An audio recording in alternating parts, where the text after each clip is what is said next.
All right, we are back. This is the One of None podcast.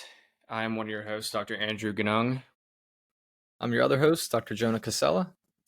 and we are back for another episode. Jonah, I am very excited about this topic today. Oh, Um, yeah. Before we start, we want to thank everyone, as always, for listening. We started posting on Apple Podcasts lately, and we've been getting a good response, and especially on the YouTube too. So keep following us on all that stuff. You can follow us on Instagram at One of None Pod. Jonah and I are pretty much always reposting stuff on there. And then follow us on Spotify, follow us on Apple Podcasts, and follow us on YouTube. We're uploading once a week at this point, potentially 2 times a week, but right now we're at once a week. So without further ado, Jonah, let's get into it today. All right. Yeah. So we're actually going to talk about a topic or a question that was brought up from somebody that listens to the podcast. It's a really good topic. So here's what they said to us or to Andrew. They said, "Hey, Andrew, we were chatting earlier today about the marathon training, about my marathon training, and we had a cool convo about mental and physical strength when it comes to pushing yourself past your limits. Thought it could be a cool topic for you and Jonah to discuss in the podcast. Leveraging mental toughness to push past physical discomfort, but knowing when to listen to physical pain to avoid injury." And they said, "It's a real one for me. How hard can I push my pace or push myself before I risk injury or in other circumstances risk burnout and things like that?" So this is a great topic that we're going to get Yeah. into today. Yeah. Now, the first time I got this text message, I I already immediately loved it, just like every other topic that we talk about on here. But I think this is one that a lot of people uh, can relate to because I think that we have a lot of high functioning listeners on this podcast, and I think that sometimes that's a common question, at least that I get in the clinic on a pretty regular basis. Some folks that are just starting out and getting into PT with me or my staff, I think people don't know and understand the basic level of how far to push into muscular fatigue. Or sometimes I have people who are running 7 marathons in 7 days at a sub 3 hour marathon pace, and they are pushing the absolute boundaries of what we think humans can do.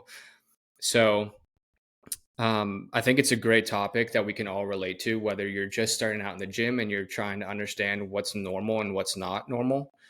And then I think it relates really well to how you perform in business and in life too, because sometimes we don't know how far we can push our bodies and we think what we're doing is the absolute maximum, and when in reality we're really not even scratching the surface.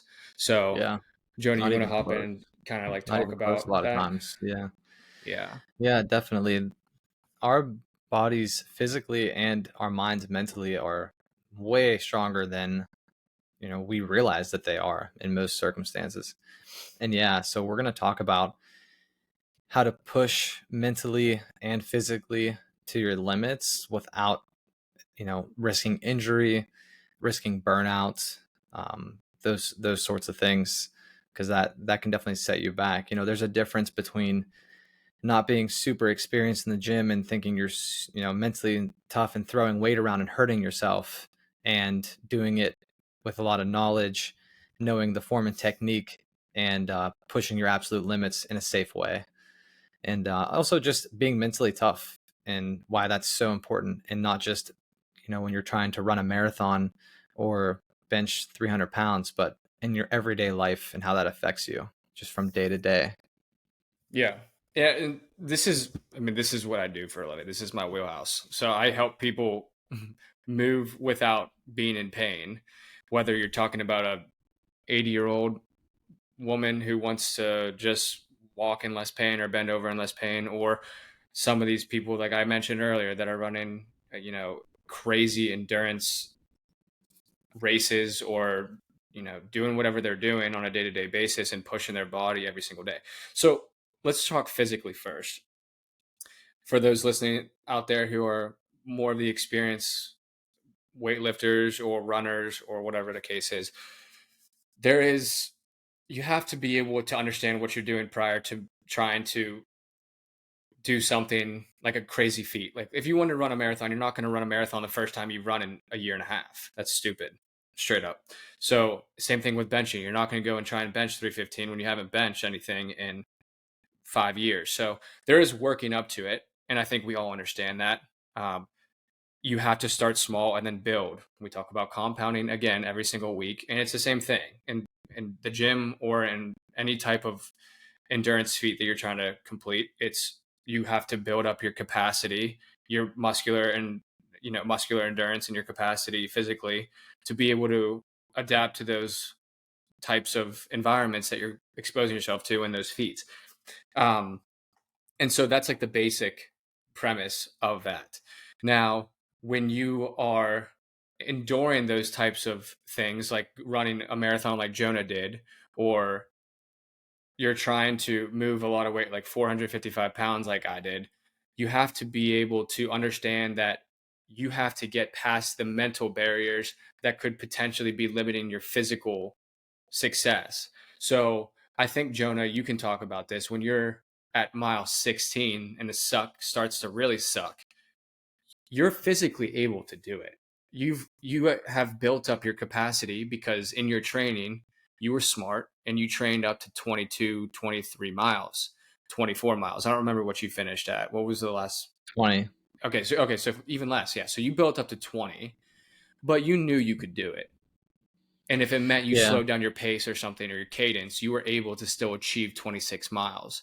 But there was a Yeah. lot of talking with the devil that you probably had during it Oh, yeah, that absolutely. you Yeah, know you had to overcome in order to and achieve that. and you yeah, and you made a really good point in what you were saying is that in my training, right?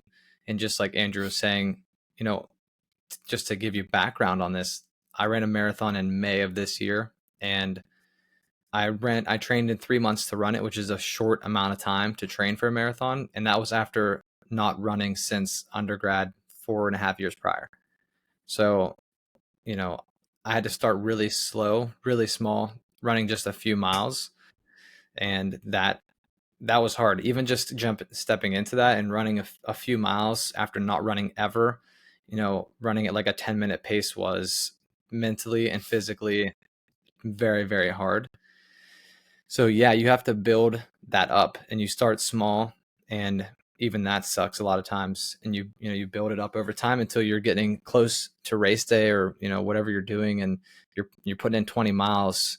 And so yeah, mentally at that point you know that you can do it. You put in the work. It's like, just as we said, leading up to the exams, we put in all that work leading up to it. Doing the little steps matters. And yeah, so when mile 20 comes around, mile 21 during that marathon, you're really in a world of pain. It's pain that you have never experienced before because you've never been there. So you don't know what to expect. That level of cramping and just being as absolutely drained of all caloric intake that you've had, leading up to that and during that day, it's a feeling that I will never ever forget, and was very tough mentally to get past. So yeah, how do you get past that mentally, right? Um, well, one of it is in your preparation. Like we talked about, preparation is so key, like we're saying over and over again, because I knew in my mind after I did the 20 miles, even before that, when I did 15 and 17 on different days, I was like, mentally, I know I can do it. I've been here. I know this is going to suck. I'm embracing that. I know I can do it. So in your preparedness, you're there. And then the second part of that is you're, you're already in the suck and it's already so painful. You just have to embrace that and just keep pushing through it. And that comes with time. I know I'm kind of rambling a little bit with this, but there's you just don't know what to expect. You get to that point in the race and your legs are cramping, you're locking up, you're so exhausted, and you still have 4 miles left. And 4 miles is not a short distance to run just on like a regular day for somebody who doesn't run that often. And so yeah, you just have to endure it. Well, you hit on it, dude. Like we didn't prep much for this besides just talking, writing down, jotting down some notes like we always do about what we're going to talk about. But you hit on exactly what I wanted you to hit on too, and what I wanted to say something about was you prep for it just like you do physically. You build your mental capacity and your mental fortitude through practice and exposing yourself to more and more and more crappy environments, because that's how you build anything, right? Like you're I love building, I love building my capacity and tolerance for my work, which I haven't told you yet, but I want to talk about this on another pod. But to say it quickly, I like building that because you always can expose yourself to more, and half the battle is just accepting more load and then seeing how you react. And if you force yourself to, you can always take on more than you think you can. And I think the same thing goes for that marathon training for you, Jonah. And although you didn't train and run 26 prior to that, you were gradually building your mental fortitude as well as your physical fortitude to be able to expose yourself to those environments and be able to still push past it. Because imagine you going from 10 to 26, you would have a horrible time. You would immediately burn out mentally because you haven't even fathomed that yet. The idea of running 26 physically or mentally for that matter. And I can actually speak from experience, and I am not proud to say this as a physical therapist. I had a race. I signed up for a 15K. It's the Gate River Run here in Jacksonville. It's a huge race besides the Donna Marathon, and everyone comes out for it. And it's a 15K, and I signed up for it 2 weeks prior. So I ran probably 4 times prior to running that 15K, and that was I think it was like 9.2 or 9.3 miles of 15K. But I uh I only ran 4 times prior to it, and it was like the most I did I think was 6. That was the most I did, and it was like the weekend before. So I had no preparation at all. Horrible job on my part as a physical therapist. Do not listen to my advice. Don't do that. And so I definitely succumbed to my the conditions of the race. It was extremely hot, extremely humid. I wasn't ready for it. There was a massive bridge that people talked about that ended the race. It's like the last mile and a half of the race is just straight uphill on a bridge. And then you go down the bridge and you finish. And it was extremely hot. I thought I was the only one that was going through it. So I'm running this thing at like a 8:15 pace for the first 5 miles, which for someone who doesn't run frequently is a pretty fast pace, especially in Mhm. the Florida heat. Good pace. Yeah. And so even during that, I started to die out because the heat started to get me. And so I started slowing down, and I had to walk for a solid mile, and I ended up finishing up doing decent. But during that time, I literally thought that I was going to have a heat stroke or pass out. And there was several people on the race that actually ended up doing that. So that was a circumstance where I pushed myself extremely far, but I knew my barrier just through my own understanding of the body and what I should listen to. And there was no immediate signs that I needed to slow down until, probably about mile 7, where I was really starting to struggle. And I realized that. And so I stopped and started walking. But even then, I look back and I say to myself, like, I probably could have pushed past that. And I think that was me kind of like letting my mental take over because I didn't know physically what my barrier was since I'm not a runner. And so you get Jonah on one end who trained very well for it. And then you take me on the other hand, which is horrible to say as a physical therapist that I didn't train very well for it. And you see the two differences as Jonah was able to push past that and maintain a strong pace, even despite, the 6 extra miles that he hadn't previously run. And then there's me who trained horribly for it and had to slow down and walk because I wasn't mentally or physically ready to take on that type of, Yeah. race. Yeah, So and to clear up what I was getting at before, because I do this all the time. I get totally lost in my thought in the middle of it and just ramble. But when I talked about being prepared, and exactly what Andrew's alluding to now is, yeah, for 3 months I suffered and got myself mentally prepared for what the physical would feel like. And that's what we're talking about, because the first 3 miles that I ran in that prep absolutely sucked. But then the next time that I ran was 4 miles the next day, and I had a remembrance and idea of what it felt like the day before. And so every day it got a little bit easier, a little bit easier. And so you're not only building your physical, cardiovascular endurance and everything up, but also your mental, because you know what to expect. You know what it's going to feel like. And you know when you get to a certain mileage or to a certain point, what that's going to feel like, what it's going to be like. And that was a huge learning process along the way that was very, very important. So, you're not just putting on miles to put miles on and get used to that feeling of the physical feeling of it, but also the mentality and the mental of it all. So, for instance, the second long run that we had, because it would be every Saturday was our long run. Our second long run was 11 miles. A half marathon is 13.1 mile. I don't know why I had to think about that. So it was 11 miles, and had never ran 11 miles before, obviously. So I'm getting into it. I'm running. It was really cold. We're in February at this point, like mid-February. Super cold. Had to convince myself to even go and run it that day because it was so cold. And I am about 8 miles into it, or 9 miles into it, and in pain. Really, really bad knee pain and hip pain that hadn't experienced before, not in a long time. And mentally, I was already at the most I've ever ran, and I'm hurting. And the question was, do I stop now, or do I just keep going? Because it sucks right now, and I still have a couple miles left. Like, do I just keep going? And so I got to mile 11, and in my mind, mentally, I had been in a lot of physical pain for a few miles. And that half marathon, that goal of hitting the half marathon was 2 miles away. And I'm like, it's 2 more miles. I might as well just continue to suffer this out and feel it and just endure it and say that I did it and be happy about that, which ended up being a mistake, which is a great learning experience for me. I did this stupid mistake. People that actually know how to train would be like, you're an absolute idiot for this. So I pushed through, ran 13 miles in absolute agony. I had the worst runner's knees for a week and a half. I could barely walk for a couple of days after that. And it set me back like a week. And so that was a huge thing I learned about, like when to know, when to stop.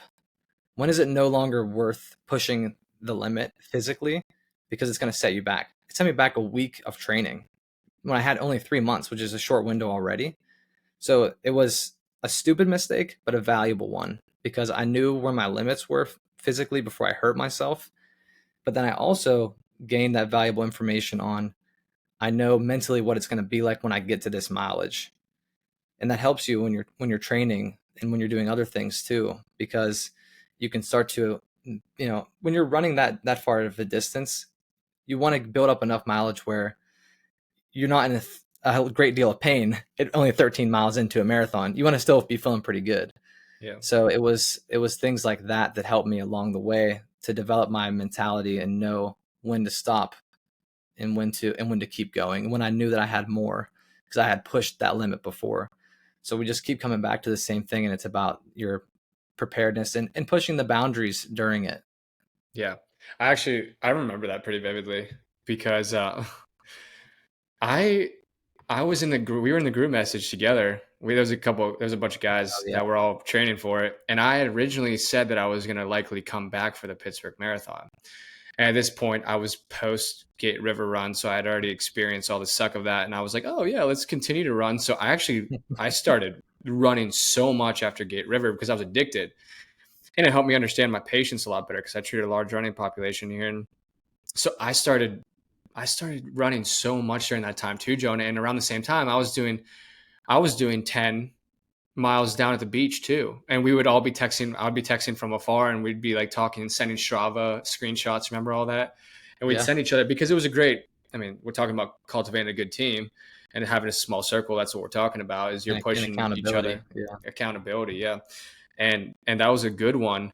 Um, but to circle back now, I wrote down some notes and so I think it's important to delay your or I'm sorry, yeah, to delay your immediate gratification for temporary suffering. That's a huge part of anything physical or mental is understanding that the pain will end, just continue to push. because we all think in our head, I'm pushing as far as I possibly can. And then you go an extra mile and you're like, okay, this is definitely the limit here. And in Jonah's case, he did 2 extra miles. He said, no, this is definitely the limit. Now, he felt to the next day, but he also learned, yes, injury can happen if you're stupid enough to run 2 extra miles than what was planned, but also you push yourself further than you ever have. And I remember you texting me, you said, was only supposed to run 11, but I ran 13 because I just wanted to keep enduring that. And there is something powerful that comes from that too. Is you're delaying your immediate gratification for just the suffering in the moment. And if you can hang there long enough, you're already outperforming a lot of people, because a lot of people will just be like, I'm done. I don't want to go any further. This is all I need to do. And in fact, I wonder, there's probably got to be some good studies out there about telling yourself how many miles you're going to run, because I know that. So if anyone knows me, I haven't run since like, Jonah, I don't even think we ran in college ever. I probably haven't run since like high school or Well, I something. mean, yeah, but not like endurance running. No, exactly. I mean, well, for rugby, I guess, but But that's not endurance even the running. same. Yeah, endurance running. I haven't run in ages. Lifting has been my life for so long. So for me to run 10 miles is insane, because I was never, I'm not a runner by any means in the past. I am now. But so what I would do though is, through building up tolerance for it, I would say, all right, I'm running 3. So then you run 3, and then you say, I'm going to run 4. And then you keep doing that and you keep going. I mean, if I told myself eventually I would run 10 miles at a decent pace, I'd say, you're kidding me, right? But what happens is you just continue. It's a compounding effect. You continue to put in the work and you continue to build it up strategically and methodically, so you don't injure yourself. You can meet those goals of yours. And that's the same thing that Jonah did with his training. I mean, Jonah's never run a marathon before, and he was able to do it at a pretty dang good pace too. So you can push the through the temporary suffering and beyond what you think you can, and delay that gratification until you finally meet that goal. And I think this is a good way to think about business too, Jonah. I was telling Jonah before this that I felt when my physical is on an upward trajectory, my mental is too. I feel like I'm higher functioning when my physical is at its peak. I feel like I'm more dialed in mentally, because through the mental suffering, you can also translate that well into the mental suffering in work, not just through the physical aspect. And if you've been through any type of medical school, whether it's PT, optometry, you're in a DO or MD program or whatever the case is, this because you have to push through X amount of mental suffering to get to the other side. And I think I think that it served me really well in business and in my career whenever I was able to push past that too, because you realize that through your physical suffering and mental suffering, through those physical challenges, you can do really well in your career too, and take on more than you think you can. I mean, Jonah, Yeah, do you it agree with does. that? Yeah, it's a really good point, and a way to bring it around to not just marathon running or weight training, but in your everyday life at work as well. That mental toughness is not just being able to run really far and endure that pain. It's being mentally tough where I got to get up at a good enough time in the morning where I'm going to go to work early and get ahead on some stuff, or I'm going to take on helping out and volunteering even though I'm already really busy at work and I have other things in my life, or I'm going to do this extra thing. It's just about being mentally tough and knowing that even though it's going to suck, it's going to be really rewarding. And so, like Andrew's saying, enduring that, the crap, the suck, delaying that instant gratitude ends up being so much better in the end. But you have to just be a little bit, you have to have a little bit of mental toughness and develop that resilience. And it'll take you along, it'll take you far in life, not just physically, but also in your career and your relationships with people, in everything. It's so important to have mental toughness and resilience. Yeah, I love that word, resilience. I think that's a great way of st- putting it, Jonah. And Yeah, because it's easy to get caught up in your day-to-day life and get yeah, down about your routine and all I do is go to work and all I do, I come home and then I have to force myself to work out, and then it's late, and I just repeat, over and over again.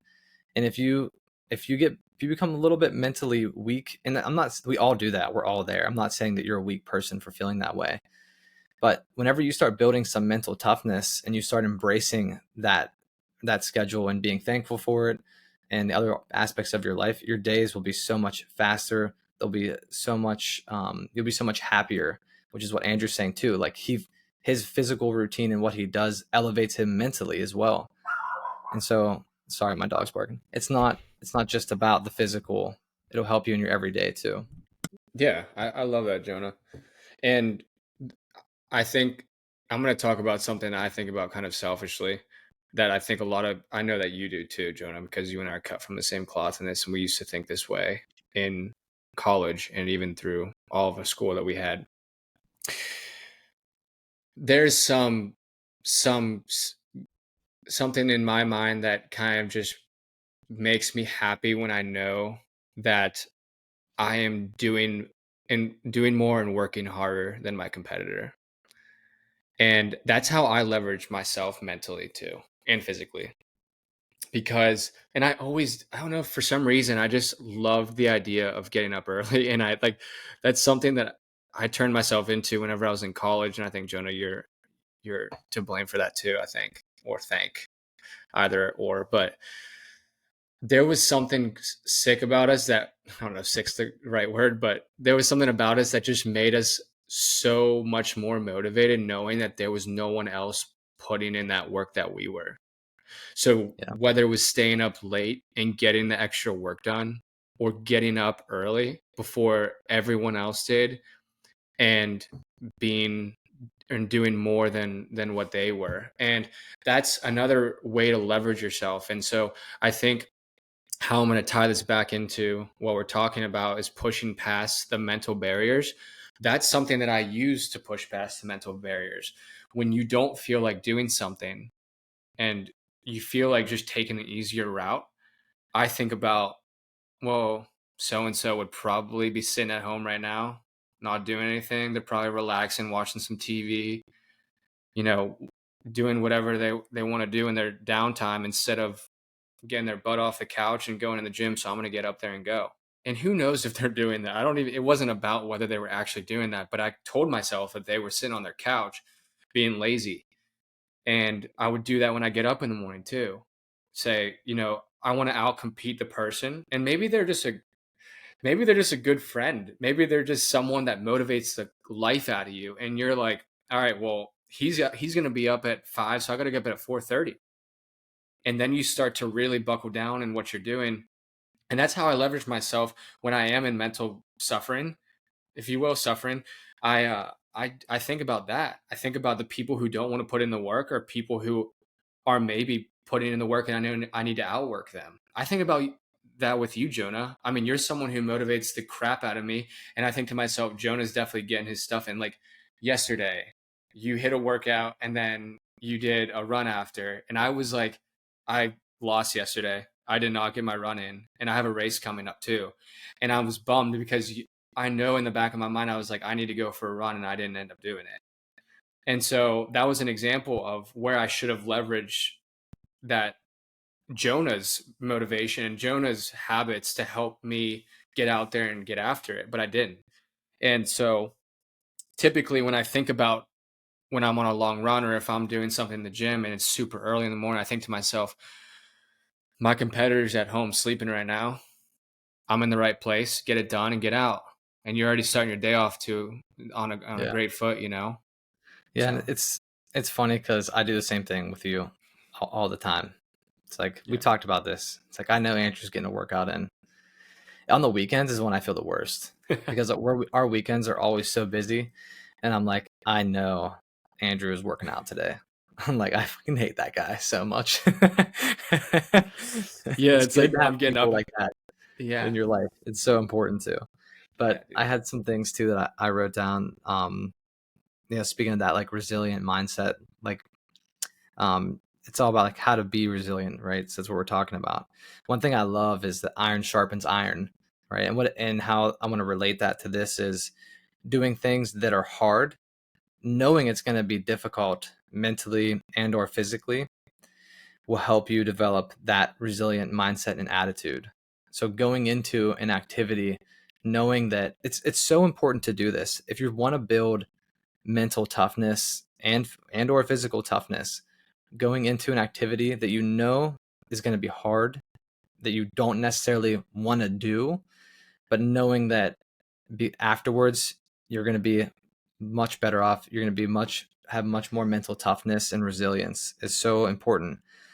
And that the other side of that is once you do that, once you get past a big feat that you know is going to be hard, running 8 miles, running a marathon, squatting 455 pounds, not only are you more mentally tough and physically too, but then you're also more confident because now you know that. And I think that's where a lot of issues come with people is confidence. I struggle with that a lot too. But then mentally and physically you can do it. You've pushed past what you thought was possible, and it opens up a world of opportunity for you because now what you thought was the limit isn't even close. And so for you, it's almost like not that you're limitless, but just like I ran a marathon, I never thought that I could run 10 miles, 6 miles a year ago. Now we're talking about the next thing is I would love to run a half or a full Ironman.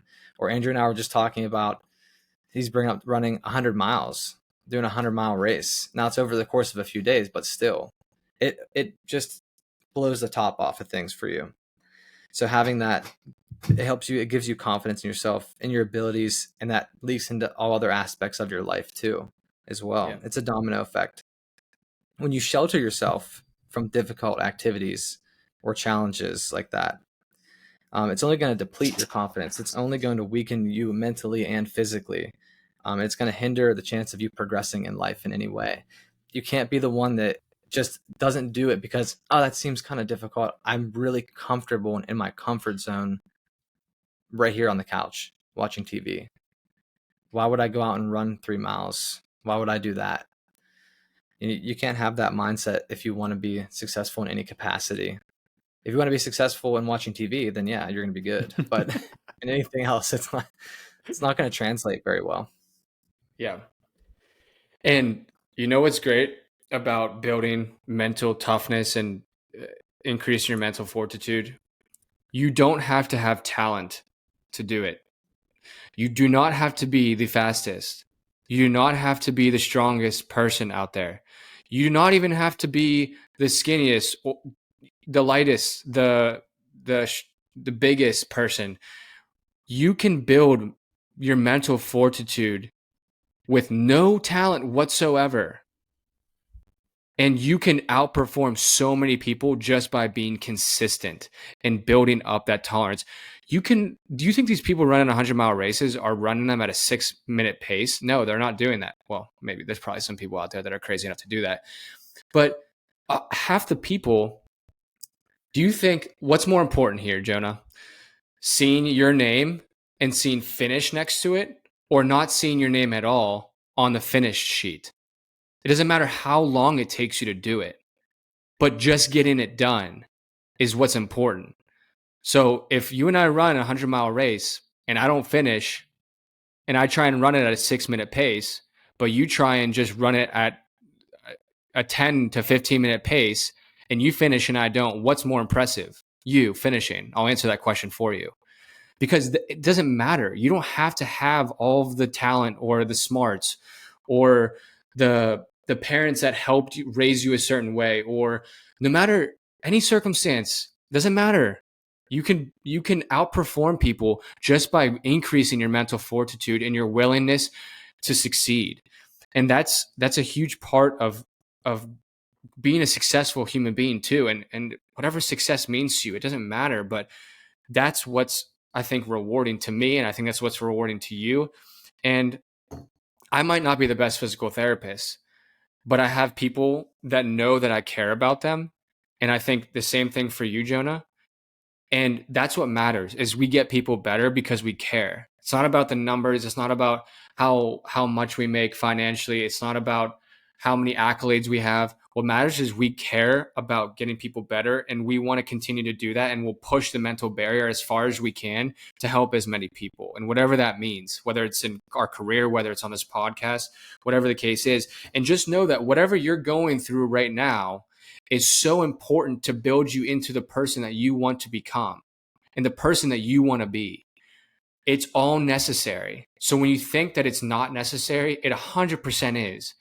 And you need to expose yourself to these painful environments mentally and physically, because that is going to produce the human being that you want to be if you want to be successful. And I think that's all everyone's ultimate goal. So understand that what you're going through is absolutely necessary for you to take your whatever it is, physical, mental, business, to the next level and to outperform people around you and your competitors. Yeah, Oh, that I love this stuff, that dude. just hyped me up. I I'm know. like hyped up Sorry, from that. That was I sick. get so excited about this. No, but it's 100% true. There's a very popular and famous quote out there, and I don't even know who coined this quote or whatever, but hard work beats talent when talent doesn't work. Yep. Every time, 100% of the time. Yep. So it doesn't matter. One of my biggest pet peeves ever is when, people that family and or friends that would say, like, well, oh yeah, you're just so smart. We knew that you would be successful. Like, you're just naturally very smart. And that would have pissed me off. I would accept the compliment and not be rude. But deep down, that really irked me because nobody saw. And when Andrew and I talked about this so much, this was the screensaver I had on my iPad forever too. But everybody only sees the tip of the iceberg, right? You see maybe 10%. Okay. The other 90% beneath the water are the hours upon days, weeks, and years of working our asses off and studying and grinding and being in the library, being in the gym, whatever, um, that then led us to that 10% of what people saw of getting the A's and becoming doctors. And it's not because we were naturally born with it. We're just like everybody, average Joe's, everybody else. But we made a decision to work our ass off. So yeah, hard work beats talent when talent doesn't work every single time. Yeah. And that applies to everybody in every situation. Just like Andrew said, no matter what part of the world you're in, no matter where you're at in the country, who's raising you or whatever, doesn't matter. Yep. Yeah. That victim mentality is toxic, man. It Yeah, allows people to, and honestly, Jonah, the people that are saying that stuff are looking for excuses as to why they aren't where they want to be. Well, Jonah got a 99. He's just naturally smart. I'll never be as strong exactly. as him, in that regard. And I think that's BS, because that's not you accepting your failure. It's just saying, oh well, he's naturally more gifted than me, so therefore I am not going to be able to compete at his level. Yeah, And that's just an excuse for you not putting in the work. trying to make So yourself feel better. Yep. But yeah, we'll say 1 second, Jonah. I think I could still hear you. there you go.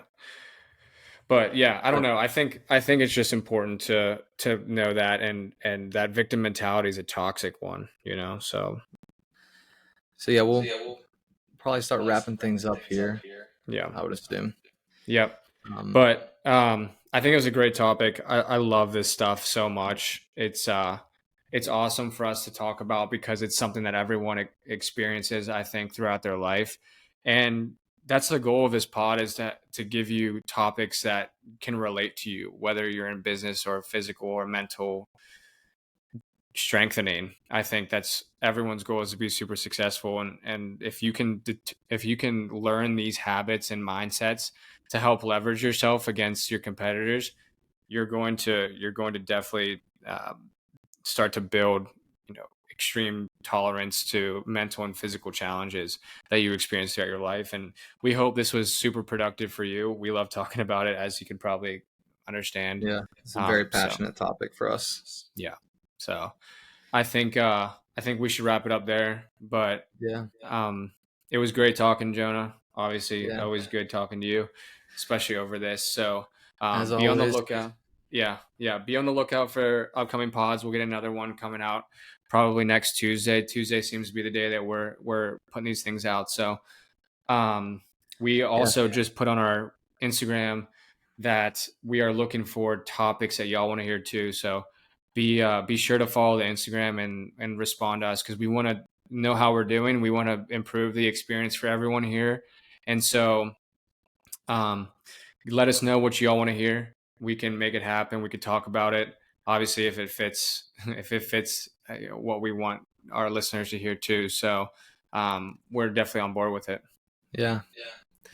Yeah. And thank you guys again. We can't thank you enough for all the support. It's awesome. It's more than we thought we were going to get. So we're glad you're finding value in this, and keep listening, and remember to be one of none. We'll Yep. see you next time. Yep. And make sure to follow us on that the what's it called, Jonah? The app, the Discord. Follow us on the Discord. It's One of None Nation. We're talking in there. And make sure you let me know if you're doing 75 hard. Make sure you let Joe know if you're doing 75 hard, and we'll get after it together. So, all right, people. Thank you. Peace. I got that